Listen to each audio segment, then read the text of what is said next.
বর্ষবরণ উপলক্ষে কুমিল্লা টাউন হলে বসেছে মেলা। সেখানে রয়েছেন আরেক সহকর্মী খোকন চৌধুরী। খোকন চৌধুরী, মেলা কেমন জমেছে, দর্শনার্থীরা কি বলছেন?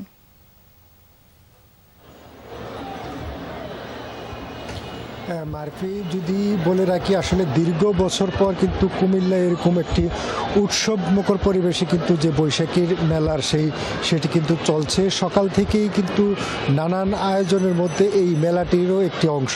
সকালেই কিন্তু মঙ্গল শোভাযাত্রার মধ্য দিয়ে কর্মসূচি শুরু হয় এবং কুমিল্লার বেশ সকল শিক্ষা প্রতিষ্ঠানেই কিন্তু যে বাঙালিয়ানার যে পান্তা ইলিশ, তাছাড়া বর্ষবরণ উপলক্ষে যে আনন্দ র্যালি, সেটির মধ্য দিয়ে কিন্তু আসলে দিনভর কার্যক্রম চলছে। আমি এখন রয়েছে কুমিল্লা টাউন হল মাঠে। সেখানে কিন্তু এই যে বৈশাখী মেলাতে কিন্তু আসলে মানুষের উপচে পড়া ভিড়। আসলে দীর্ঘ বছর পর মানুষ আসলে প্রাণ খুলে মনে হচ্ছে যে বৈশাখের যে আনন্দ সেটি কিন্তু উদযাপন করতে পারছে না। আমরা অনেকের সঙ্গেই কথা বলেছিলাম, তারা বলেছেন যে আসলে এই গরমের মধ্যেও কিন্তু আসলে তারা একটি উৎসবের আমেজ যে বর্ষবরণের যে আনন্দ সেটি সবার সঙ্গে ভাগাভাগি করার জন্যই কিন্তু এমন গরমের মধ্যেও তাদের সন্তানাদিদেরকে নিয়ে এসেছেন এবং মেলা ঘুরছেন এবং তাদের যে পছন্দের জিনিসপত্র রয়েছে, বিশেষ করে শিশুদের, সেই জিনিস অনুষঙ্গগুলো কিন্তু তারা সংগ্রহ করছেন। বলছেন আসলে অনেক বছর এই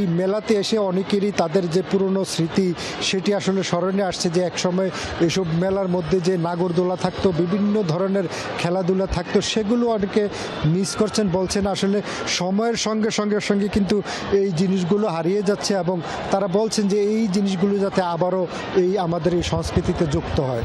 মারফি। খোকন, ধন্যবাদ যুক্ত হবার জন্য।